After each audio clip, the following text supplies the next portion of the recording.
সকাল থেকে মুষলধারায় বৃষ্টিপাতের জন্য রথযাত্রা উদ্যোক্তাদের দুশ্চিন্তা বেড়েছে। সকাল থেকে মুষলধারায় বৃষ্টি এবং যার জেরে সমস্যায় পড়েছেন রথযাত্রা উদ্যোগকারীরা। আজ রথযাত্রা উপলক্ষে এই রথযাত্রাকে ঘিরেই উদ্বোধনে মেতেছিলেন সাগর বার্ষিকী। তবে সকাল থেকেই মুষলধারে বৃষ্টির কারণে গঙ্গাসাগরের ক্রিয়াযোগ আশ্রম সহ একাধিক আশ্রমে নেওয়া হয়েছে একাধিক ব্যবস্থা। বিকেলে রথের কাছে টান দেবেন হাজার হাজার ভক্তরা। সকাল থেকে মুষলধারে বৃষ্টির কারণে চিন্তিত একাধিক রথযাত্রা উদ্যোগকারীরা।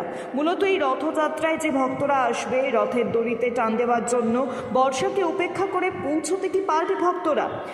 যেদিকে যেমন দুশ্চিন্তা এবং অপরদিকে মেলায় দোকানপাট থেকে শুরু করে দর্শনার্থীরা কতটা হবে, আদবে আসবে কিনা তা নিয়ে চিন্তায় এই সকল উদ্যোক্তাকারীরা।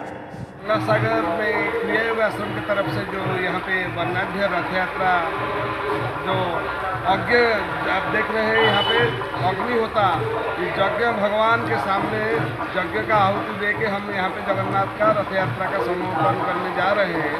यहाँ पे शास्त्र में बताया गया है कि रथे तो वामनो दृष्टा पुनर्जन्मम न विद्यते, और रथ में अगर बारिश न हो तो वो रथ संपूर्ण नहीं होता है। हमारा शास्त्र विधि के अनुसार रथ के दिन में हर रथ में हम देखे हुए हैं कि बारिश का होना अनिवार्य है।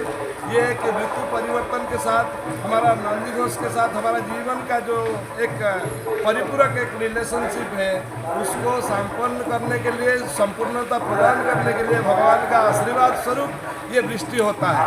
तो जो है सब परिवार को कल्याण करने के लिए जगन्नाथ जी यहाँ विराजमान करेंगे। परंतु सर्वेषां शांतिर्भवतु सर्वेषां स्वस्तिर्भवतु इति हम कथितवान। जय जगन्नाथ, जय जगन्नाथ। সব আগ্রহী হয়ে আছে, ওনারা সমস্ত আসবে এবং এই দুর্যোগের জন্য আমরা খুব দুঃখিত এবং চিন্তিত। এর মধ্যে সমস্ত ভক্তমণ্ডলীরা চিন্তাভাবনা করছে, রথ পরিক্রমা করবে এবং আমাদের রথ এখান থেকে শ্রীরাম যাবে, শ্রীরাম থেকে পরিক্রমা করে কপিলমুনির পাদদেশ থেকে হয়ে আমাদের মেলাতে চলে। জগন্নাথ সংঘের পরিচালনায় যে রথযাত্রা হয় প্রতি বছরে নয়, এবছরও অনুষ্ঠিত হচ্ছে। আমাদের আগে থেকেই অনেকগুলো প্ল্যান পরিকল্পনা ছিল, কিন্তু এই যে আমাদের আশ্রম থেকে অনেক সাহায্য ডোনেশন নিয়ে আমাদের জগন্নাথের মহাপ্রসাদ এখানে তৈরি হচ্ছে, আপনারা দেখতেই পাচ্ছেন। আর আরও ছদ্মবেশ নানা রকম নাচের গানের অনুষ্ঠান ছিল। বৃষ্টির জন্য আমরা করতে পারবো কিনা জানি না। ভগবান জগন্নাথের কাছে আমরা প্রার্থনা করছি যেন বিকালবেলা আমরা সুষ্ঠুভাবে রথটাকে পরিচালনা করতে পারি, রথটাকে পরিক্রমা করতে পারি, সেই আশা আমরা ভগবানের কাছে রাখছি। আমরা আরও একটা বিষয় রয়েছে, আষাঢ় মাস মানেই একটা বর্ষার বিষয়, আর বৃষ্টি না হলে রথের মেলা জমে না। বৃষ্টির সঙ্গে রথের মেলাটা কানেকশান রয়েছে, সংযোগ রয়েছে। তবুও আমাদের বাঙালির কাছে 12 মাসে যেমন 13 পার্বণ, এই বৃষ্টি জলকে আমরা দূরে সরিয়ে রেখে আমরা রথের টানে জগন্নাথ মহাপ্রভুর রথের দড়ি ধরে আমরা টান দেব।